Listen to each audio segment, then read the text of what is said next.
course, all night long, I'm playing all those scenarios in my head of, I didn't get it. Yes. What am I going to do? Yeah. So I walk into his office and... Your own worst enemy just pounding. Absolutely. Sure. And I think I've realized now through some work that I've been doing that, like, I've always had this I'm not good enough in my head. And then when these things happen, I feel like it just like, yep, solidifies it. See, I told you. Mm-hmm. And then it's that change of like, nope. You can either get bitter or you can get better. It depends on what letter you want to focus on. Love that. So really just You changing. can either get bitter or you can get better. Yep. Okay, I And love so- that.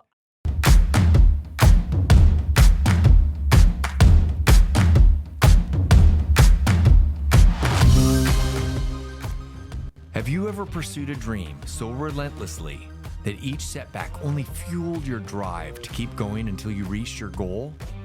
Today, I'm honored to have my daughter's favorite principal of all time and my friend Jen Tesky join us. Jen's journey from aspiring pediatrician to educational leader is filled with inspiring lessons on overcoming rejection, navigating the trials of being a single parent, and embracing leadership roles that continue to make a lasting impact. Jen's unwavering support system, belief in herself, and her ability to transform setbacks into opportunities is a testament to the power of resilience. Get ready to be inspired by Principal Jen Tesky as she shares her journey as a leader and her approach of building a community of kindness on this episode of Navigating No. Thank you so much. I am super excited to have you here today, not only because this is your first podcast, but because of the impact that you're making on so many people, including my daughter. And so first of all, thanks for coming on here with us today. And I just wanted to hear your story about what it is, the impact that you're making on the kids at Liberty Lake. Was it always your dream to become a principal, for example? Hey, so great question. No, it was not. So I've been the principal at Liberty Lake Elementary for the last 10 years, which has been absolutely amazing. My parents moved us to the Spokane Valley from San Diego when I was in early elementary school. And so went through Central Valley schools, and really my senior year, I was wanting to go into the medical field.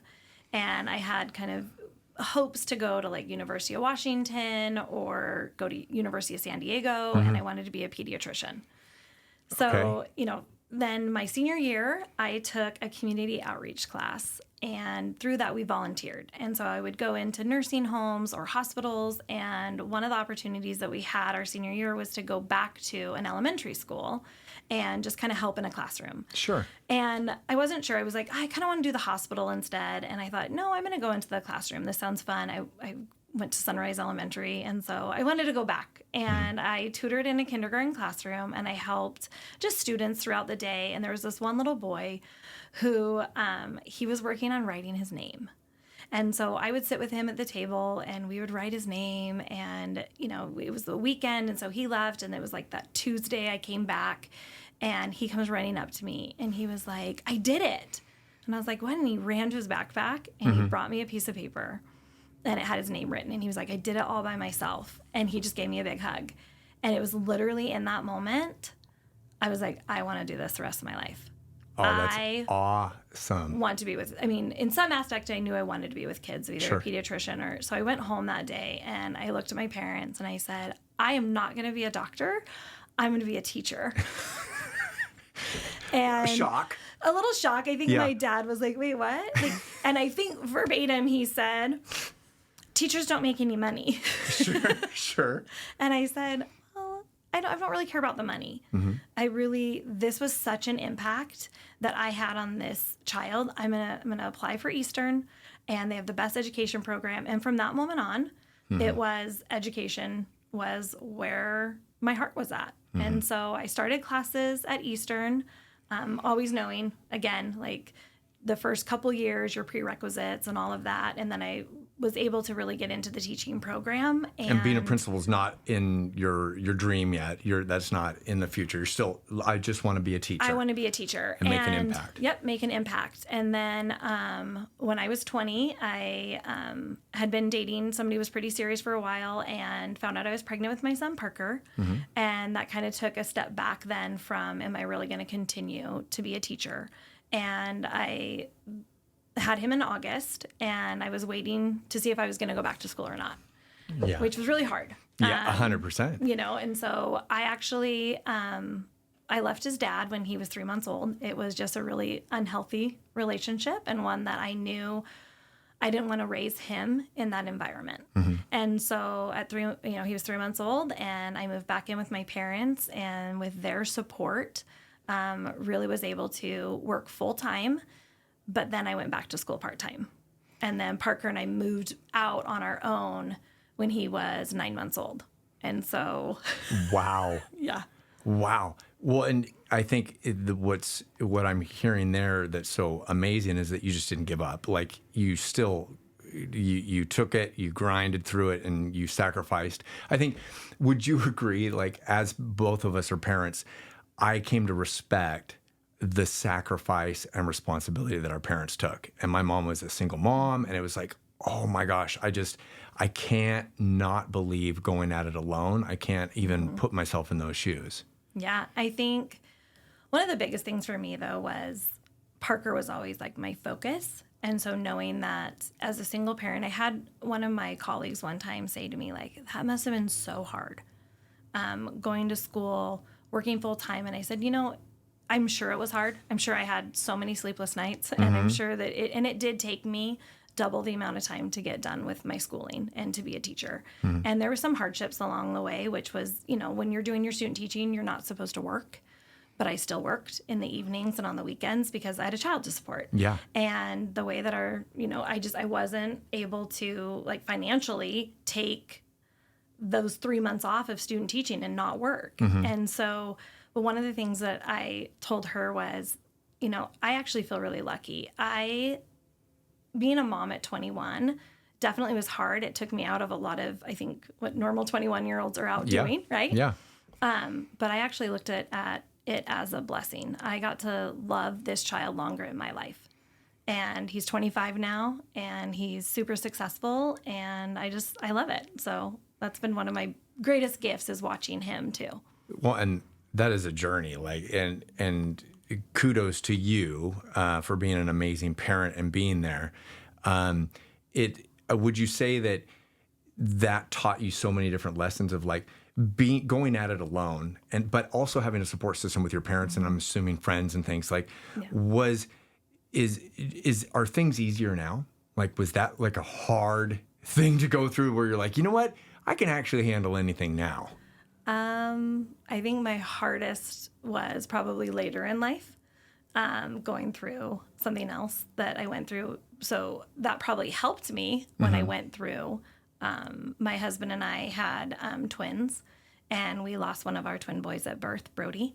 And so that honestly is the hardest thing that I've ever gone through. And I think that what happened in that moment, though, for me, changed my trajectory when it came to working with students, and even my own parenting.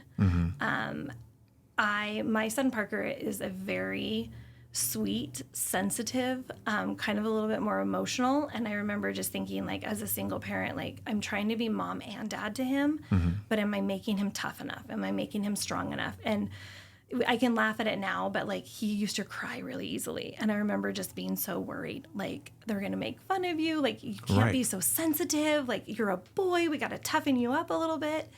And honestly, like, after we lost our son, I looked at my kids differently. I looked at parenting differently.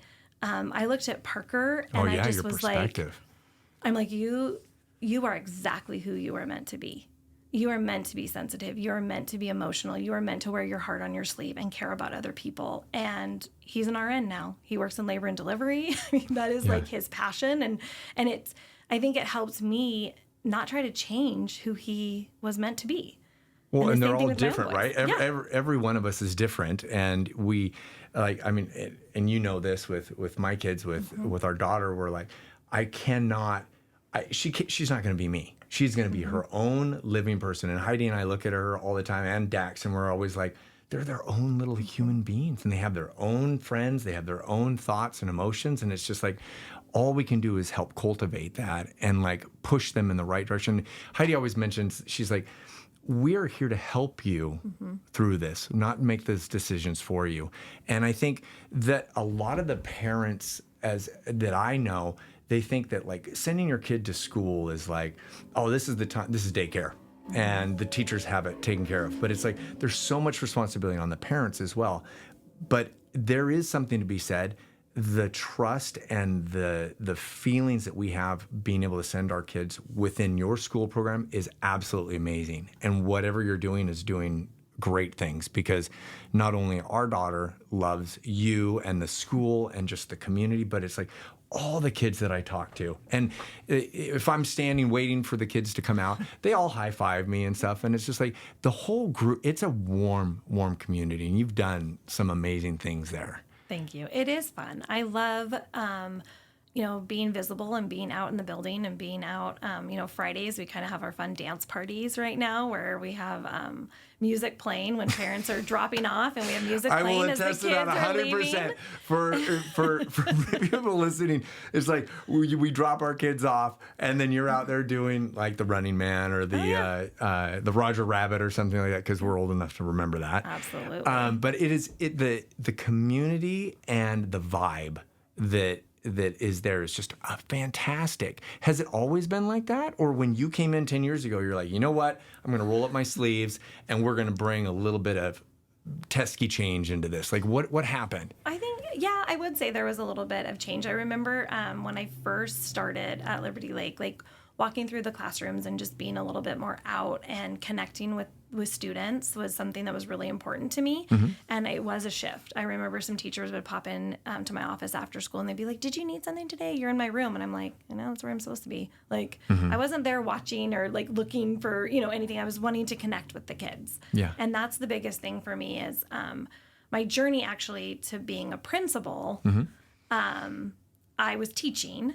I loved teaching. It was one of, the absolute best times of my career is the impact that I made in the classroom and working with students. And I worked at Chester Elementary. That's where I did my student teaching, and I ended up getting hired right away. And so that was an amazing experience to be hired right away, because a lot of my friends who were also in the teaching field, they waited 3 to 5 years. A long time, and maybe have to go to different school systems or different areas, right? Yeah, so I and Chester became just like my home, the people around them, my family. And so my principal at the time, Cindy Sothen, she had me lead a couple different, professional developments around reading. At that time, I had gone to Gonzaga University and received my master's in literacy, and she had me just, teach teachers. I had other teachers that would come in and watch me teach and do some classroom management, professional development, and things like that. And she was like, I think you're born to lead.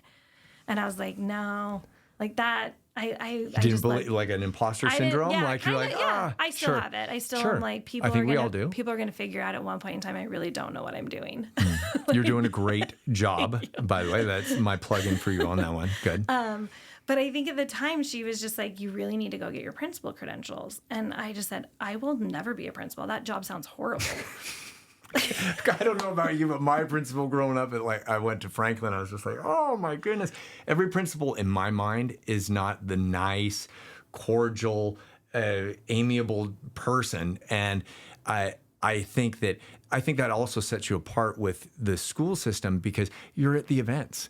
You do the popsicle days, you do the school events, and it's like you're actually out there making those connections. You know every kid's name. You know every kid. How many kids are in your school? We have a little over 550 students. Thank you. Yeah, and you know everybody's name, and you know something special about them. And I think that is, I speak on that all the time. It's like the ability to connect with somebody is really just listening to them and knowing something. The most important word that I've heard is your name, and you know that with all of the kids, and I just see everybody light up when they're around you. And so, but it's not only you, it's everybody else. And it's your team that you've created there. Do you think that when I want you to continue as the principal, but like bringing on a team, like what was the process of doing that as well? Yeah, well, I think that what's unique to being a principal is you don't choose your team, right? Like you have your staff. Like when I ended up finally making it into an assistant principal role, which I took some rejection until I got to that role. Okay. But being an assistant principal at Liberty Lake, one of those things is it was important to me to connect with everybody and just to build that relationship with them and that trust. And so part of that is when I was going into classrooms and being visible and being part of that is having some really authentic conversations with them about things that I was seeing, but also being a support to them. So if they were having a hard time, even outside of school, just they knew that they could come to me and talk with me about that. And there was that piece of where I think it is really important to be a servant leader. And part of that is giving back to the people that you work with. And I've always hated the word boss. I don't like that because I'm like, you don't work for me. We work with each other. And I think that that's always been just a motto that we have had is we work together. That's gold. Yeah. And when things get tough, we don't walk away from it. We come together and we find ways to solve the problem and to help our students learn and grow. Okay, so let's take a step back. And you were saying like at Chester, the principal was like, you should look into becoming a principal. And so you're like, okay, I don't really believe that I can. And then you did, but then you got rejected and you heard these no's. What kept you moving? Like what kept you, I'm going to keep going because you heard from one side, you should do it and you'd be great at it, somebody that you respect, but then you're hearing these no's. What kept you moving? Yeah. So when she had, it just encouraged me a couple more times. It took a while before I finally was just like, okay, maybe this is something I need to look into. And I was also doing some district level committee work. And I had an amazing assistant superintendent, Terry Vanderwegen, who also said, you need to go into leadership because I was part of leading some of the collaborations and professional development at the district level at that point. I said, I'd love to be like a literacy coordinator or like an instructional coach, going into classrooms and working with teachers and coaching. Sure. And all of that just sounds amazing. I grew up in sports. I'm from a huge sports family, so coaching has always been something that's been really like important and near and dear to my heart. And so I'm like, let me do that. And I said, what do I need to do? So I already have a master's in literacy. And she said, you need to have your administrative credentials to do that. And I was like, so I have to go get my principal cert. Again. It just seems like one thing after another. Like this is the first step, second step, third step. Keep going. So I was like, all right. So I then applied at Eastern for their principal certification program. And I was still teaching at Chester during that time. And it was probably 6 months into my internship. I said to my principal, I said, okay, I was wrong. I love this. This is great. Like I actually can maybe see myself being a principal at some point in time. And right as I was feeling that way, our superintendent at the time offered me a position moving and stepping away from the classroom, but working as a Common Core was coming out at the time. So that tells you how long ago that was. It was about 12 years ago. And they really needed a specialist to go K-8 to go over our Common Core expectations and standards at the And that's Washington State level, right? Well, Common Core is actually national. National, okay. Yeah, and so I then stepped away from the classroom and teaching, and I took on that role because I knew it was an opportunity for me to strengthen my leadership. But I remember there was a lot of sleepless nights because I was not quite ready to step away from the classroom. But I also knew, like, here's this opportunity for my career. Do I take it?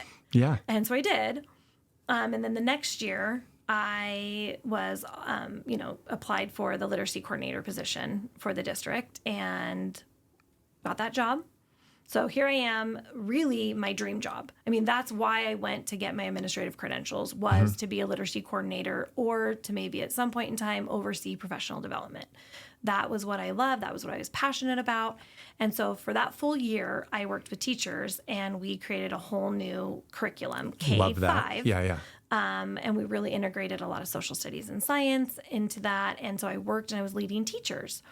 And then I was also working with beginning teachers in the BTAP program is what we call it. And so I was going out to classrooms. I was helping coach them along the way. So you are getting literally practice my in. dream. Well, not only that, but you're getting the practice and you're getting that, not education, but that experience that's leading up and making you improving self-development wise for you to move on to your next. Yeah. Okay. And after that year, I felt like something was missing. And I realized really quick what was missing was the kids. That was something that every day that I went into work, like, that's what I looked forward to, was connecting with kids and making a difference for them. And I was missing that working at the district level. So had an opportunity where we had a principal job came open at the kindergarten center in Central Valley School District. Okay. Small school. Okay, you have like a handful of teachers. It's like less than 200 kindergartners. It's like literally the perfect first principal job. Sure. Okay, so I apply for it, get an interview, go into this interview room, and I'm going to tell you, Central Valley does a very grueling process when it comes to hiring their administrators. It is a 3-day process, and there is a lot of steps and components if you make it on as a finalist. Okay. So had the first original, I had the interview, I walk in, there's probably 18 people around a table, and I'm like, they all go around, they ask questions, I walk away from the interview, and I am on cloud 9. I'm like, I did it. Like, You this was rocked it. great. I Yeah. totally felt like I rocked it. And then I met with the superintendent. He does some one-on-one questions. And then they have us go and we have a writing assignment. So they give us 2 scenarios. We have 30 minutes and we have to write out on a computer how we would handle those 2 situations. And then it's a waiting game. You wait to see, did you make it as a finalist? So I Sure. got the phone call. You've made it as a finalist. Here's next steps. I'm just celebrating. I'm so happy that I feel like I crushed that part. Sure. And here we go. I'm confident I can do this. And this is the perfect fit for me. And that morning, I went to the school, and you do a walkthrough with some of the directors, and they just watch you interact with the teachers, with the students. They might ask some questions about, like, what do you notice in this classroom? Like, give us some feedback, or what would be the feedback that you would give to the teacher? Just those types of questions. And then... and that's your jam. Yeah. And Okay. I love that. I'm Okay. like, okay, great. And then then we went to the Max, and you sit at a table, and you're trying to eat lunch. And they're also asking With you the kids or questions. students? No, with the directors. Okay.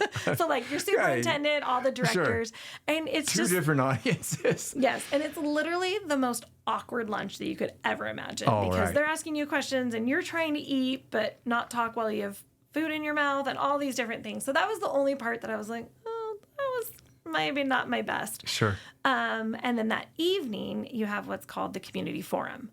And at the community forum, teachers, parents, anybody can attend those, and you have 30 minutes, and you stand up there, and they ask you questions, and you answer the questions. Really? Okay. And so, I mean, there are certain questions they can't ask you. Sure. And sure. HR goes over that ahead of time. And so I walk out of the community forum, and I, again, am like, I crushed that. A little confidence, yeah. So I was just like, this is it. It has to be. And I knew the other 2 finalists weren't from Central Valley. So I even felt like they know me. Hometown girl, you got it. And then the next day, you have another interview with the cabinet team, and they ask any follow-up questions that may be from the community forum that they felt like they wanted some more information about. So I answer all those questions, and I'm waiting, and they said, within 24 hours, we'll give you a phone call.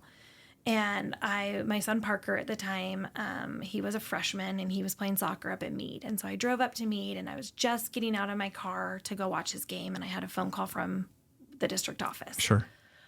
And I'm excited. Do you see the number right away? I see the number. Okay. And prior to that, I was working again. So remember, I'm working at the district office at the time. I'm working in professional development. So many of my colleagues had gone to the community forum.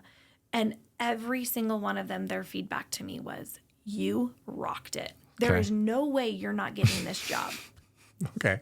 So I'm even more feeling like, I feel like I did a great job. And now they're telling me I did such a stellar job. I'm like, I got this. This is great.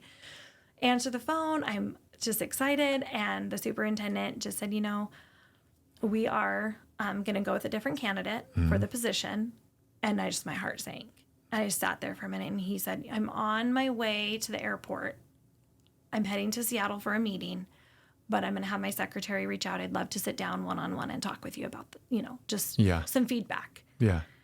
Yep, absolutely. Like being professional on the phone. And sure. Thank you so much for this opportunity. And I hung up, and I just sat in the parking lot at the Meade School, like waiting to go in to watch my son play soccer. And were you supposed to be excited? Bawled. Just was devastated. And I remember that feeling of, I've let people down, because I had so many people that shared like, oh, there's no way you're not going to get that job. I felt like I would let my husband down, right? Because he was so excited. And every single night I was coming home just sharing with him all the positives, all the great things that were happening. And here I didn't get it.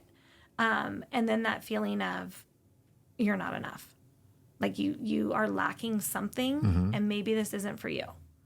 And so all those voices, all the things, the thoughts in your head about not being enough, and so started going down the rabbit hole. And I thought, nope, put your sunglasses on, get out there, watch your kid play soccer, dwell on this later. And so that's what I did. Called my husband on the way home, had a good conversation with him just about, I didn't get it. And I think he was a little bit shocked as well. Sure. Because he also heard from colleagues that I was working with, like, oh, she did such a great job. And so I think he also thought, there's no way you're not going to get it.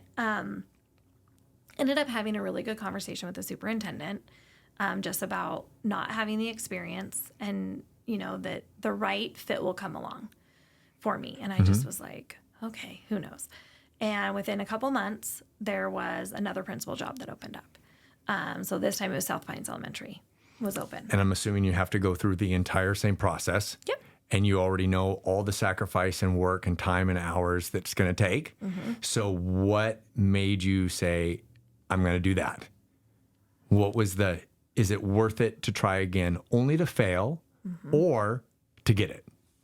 I think I was in a position where I was like, I believe in myself. I know I can do this. And so here's another opportunity. And maybe it's because that door closed at the kindergarten center. But now here's another one that's open for you. So I went through the whole process again. After my interview, I actually called Cindy, who's a great mentor for me. She was the one who was the principal at Chester, who originally was like, you need to go into this. And I called her and I said, I did horrible. I did not do well on that interview. There is no way I'm making it through as a finalist. She goes, let's go have dinner. So she took me out to dinner. We were sitting there. We were talking about it. I see my phone ring. No, it's the executive director telling me pretty much you're not moving on. He calls me and he's like, hey, I just want to tell you, good job in the interview. And I'm like, oh, yeah, okay. It was horrible. He goes, we would love to have you move on as a finalist. And I go, really?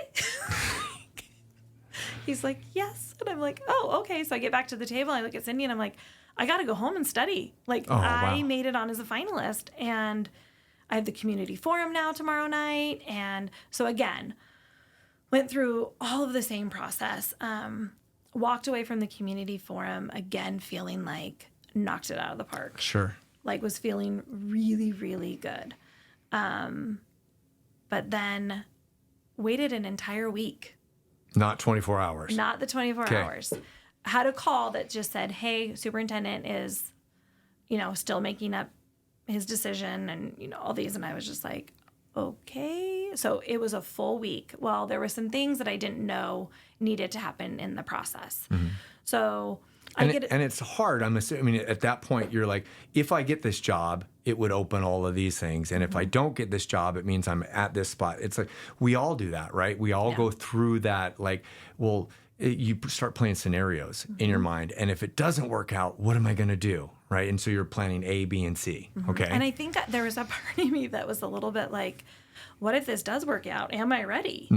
That is a way bigger building with a lot more, the kindergarten center was just kind of small. And Sure. I felt like I can handle that as a first year principal. But then you move into a bigger elementary school and you're like, wait a minute, like, am I ready for this? And time wise, I mean, I still have young children at home, and like, there was a part of me that was like, what am I doing? Why am I doing this? Second guessing Everything. And then ended up getting a phone call from the superintendent's secretary, and she says, he'd love to meet with you tomorrow morning at this time. And I went home and I told my husband, I said, I didn't get it. He goes, what do you mean? And I'm like, I think if I would have gotten the job, he would have called me. And so, of course, all night long, I'm playing all those scenarios in my head of, I didn't get it. Yes. What am I going to do? Yeah. So I walk into his office, and Your own worst enemy just pounding. absolutely. Sure. And I think I've realized now through some work that I've been doing that, like, I've always had this I'm not good enough in my head. And then when these things happen, I feel like it just like, yep, solidifies it. See, I told you. And then it's that change of like, nope, you can either get bitter or you can get better. It depends on what letter you want to focus on. Love that. So really just You changing. can either get bitter or you can get better. Yep. Okay, I love that. So I was like, here I go. I'm going to go into this. I'm going to figure out how I can get better. And again, sat down, and he just shared, we're going with a different candidate for that position.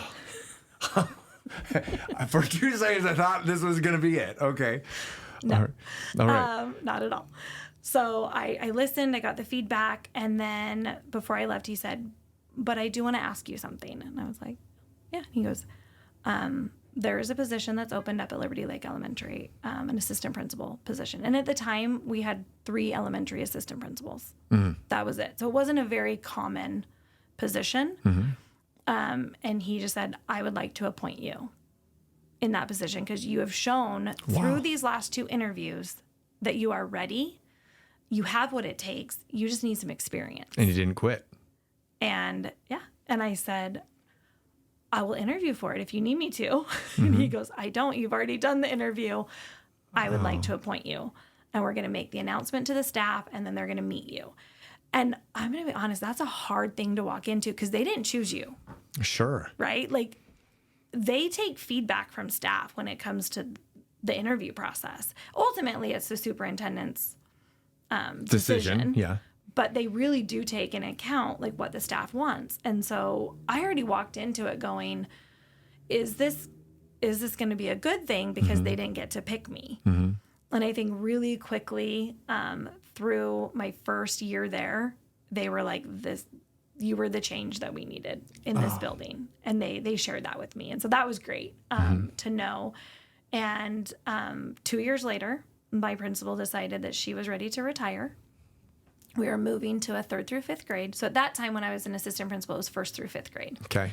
I should also note that my children went to school with me. So I was not only mom, but I also got to be their principal, which they loved then. They keep telling me now I'm not allowed to go to middle school or high school because that would be detrimental.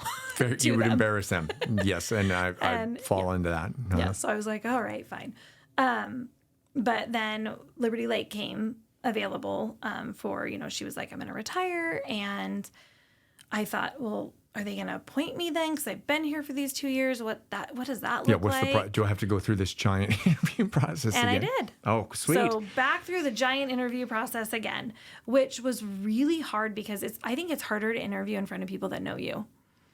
Yeah. Because then you're trying, you're like, you already know who I am. What are you going to tell them that they don't already know? Right. How are you going to shine? They already have. How do I get a step above some of these other people when they already know me? So, I mean, there's pros and cons to that, I feel like.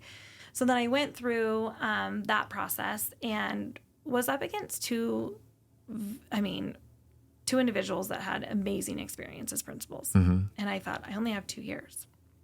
And then I also thought, okay, if I don't get this is now the 3rd time in our district that I haven't received, a principal, like the head, job. I was like, do I then start looking at other districts? And so, of course, my mind just goes to all these places of like, then I'm going to have to uproot the boys again and all these things. And that's that scenario playing that I think it doesn't matter what profession you're in or what stage of life you're in. We play those scenarios with ourselves and we become our own worst enemy, right? Absolutely. And so thought I would find out after the final process and ended up getting a phone call from the executive director. And he said the superintendent wants the weekend to make his decision.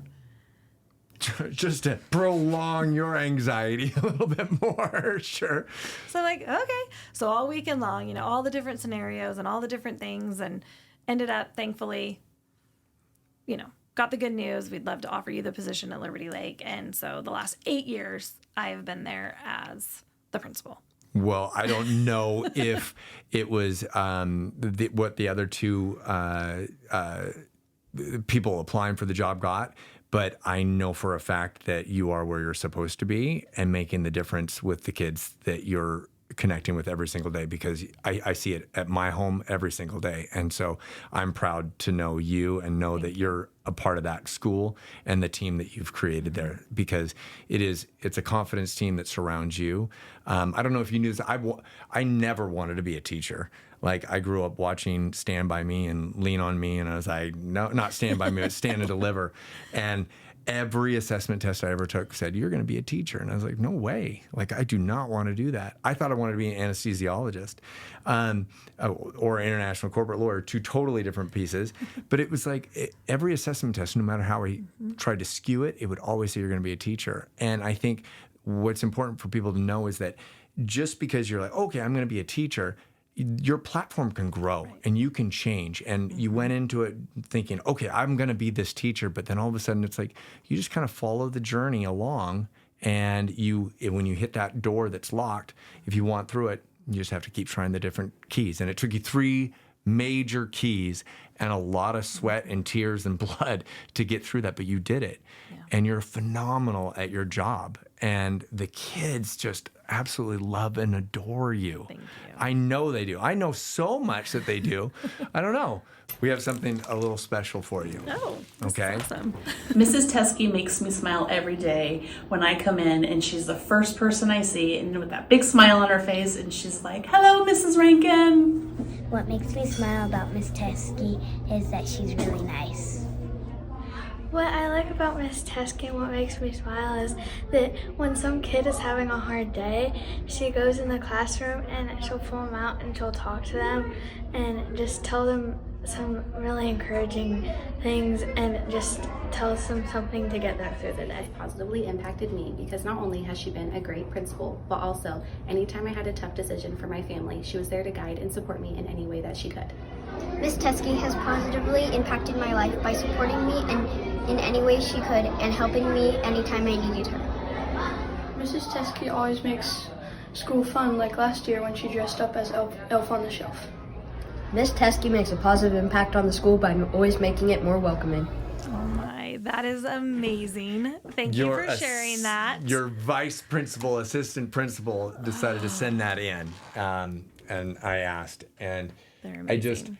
I think that you told us one time how special our kid was at school, and that the parents need to be reminded of how special the kids are, because I know that it is your, let's say your motto of making the students' achievements kind of be brought out. Mm-hmm. But it's also important for us to remember that you guys sacrifice so much, and you deserve that praise too, because you make an impact on all of those kids. And I know for a fact that my life was absolutely, I want to say manipulated, but it was like every person that has impacted me, most of those people don't even know that they made a difference to me. And it's important for me to remind them, and you have done that with our kids and with the community, but it's also important for us to remind you of the difference that you're making in all of those kids. And Heidi always mentions this whenever I speak. I always say, think of people who have impacted you. And what I would like you to do is to reach out to those people and let them know, because maybe they don't even know. You might blow their minds. And she had mentioned, you need to also say that you want to be, it would be my hope that you are the recipient one day of somebody that you've impacted or made a huge change in their life. And you have. And you have done that with all of the kids who have gone through the system, all of your friends and your connections. You are making a difference in this world and our community. And I feel so grateful to have you in our lives and to be a part of our community. And so seriously, thank you from the bottom of my heart for being a part of that. Thank you. No, that was amazing, because I think that the kids are the reason that I'm there. My students are just something that like brings so much joy to my job each and every day. And I think it goes back to, some of the hard things that I've gone through in life that I realized that even with my own children and even with our students, that they're exactly who they are supposed to be. And what we need to do is celebrate them for their differences, their uniqueness, and everything that they bring. And I think that that's one thing that I always want to do is instill in them that the belief that like, this is what you are meant to do, or this is who you are meant to be. And so I just appreciate that. That was amazing. Well, so thank you. Yeah. Well, and I appreciate you. If you were to look at your past self and you were to meet yourself and you were to say one thing to your past self, how to overcome that rejection, to stay disciplined enough to continue moving through all those failures and rejections, those 3 hard no's that you got, what would that one thing be? My past self. So don't date that guy. Okay. Just kidding. I think the one thing that I would say to myself is don't listen or don't give time or energy to the noise of worrying about what other people think. And I think that throughout my journey of some of the no's, I worried too much about disappointing other people. That maybe I didn't follow through with some of the things in my past that I wish I would have because I was worried about disappointing others instead of really being there for me. And so don't listen to those voices and what other people say about you or think about you or any of that. Just know who you are and be your authentic self. Oh, I love that. That's golden. Thank you so much for coming here today. And thank you for making a difference and for continuing to make that difference in so many kids' lives. And it is my goal for kids 10 years, 20 years down the road to be able to call you still and be able to say, Miss Tesky, you absolutely changed my life. And it was because of something that you might not even know. Like you gave them a little piece of candy or something like, want some candy? Or it was the dance that you did because you are making that difference. And thank you so much for coming on. Oh, thank you. I appreciate the opportunity to be here. And I love that you are sharing sometimes the hard roads that we have to take to get to where we are, because I think that people see the success or they see somebody where they're at currently and they don't realize that there were some hardships and there were some things that they had to overcome to get there, but that not giving up and believing in ourselves, and that sometimes we need an army of people around us to do that. And I think just being able to be vulnerable and share that story, I really appreciate you allowing me to be on and enjoy my first podcast. There you go. Well, and it's about your community. Surround yourself around people who are your greatest cheerleaders in your support system, and being able to put yourself out there and know that you're not alone, because we all experience rejection, failure, and self-doubt. And I hear it in every single person that I interview. I'm sure you hear it with the kids. I hear it with that with your team members and with your other teachers. Like, we all are in this together, and it's like we all experience the same things. And to be able to hear your message, to not give up and to continue on, even if it takes 3 hard no's, and to stay disciplined enough is so valuable. And I love the bitter versus the better. That is my tagline. I love that. If people want to know more about the school and you, where can they reach you and where can they contact you? Yeah, Liberty Lake Elementary, are just at CVSD.org is the best way to get a hold of me. I think one of the things that I would love is if there are people within our community that want to give back and be part of our schools and volunteer. This year, we're doing a real big kindness initiative, and so we have a service project that our whole school is going to be doing with Generation Alive, and we need volunteers to help with that. And so I would love for anybody that's in our community that wants to come in and support and also give back, just get a hold of me. It's jtesky@cvsd.org is my email. And you get back to everybody, I know for a fact. I love it. Well, thank you so much for being here, and continue to make that difference in this world, please. Absolutely. You're great at it, and you're meant to be where you are right now. And I'm looking forward to what your future endeavors are as well. Thank you. Thank you. I appreciate it. All right. Okay.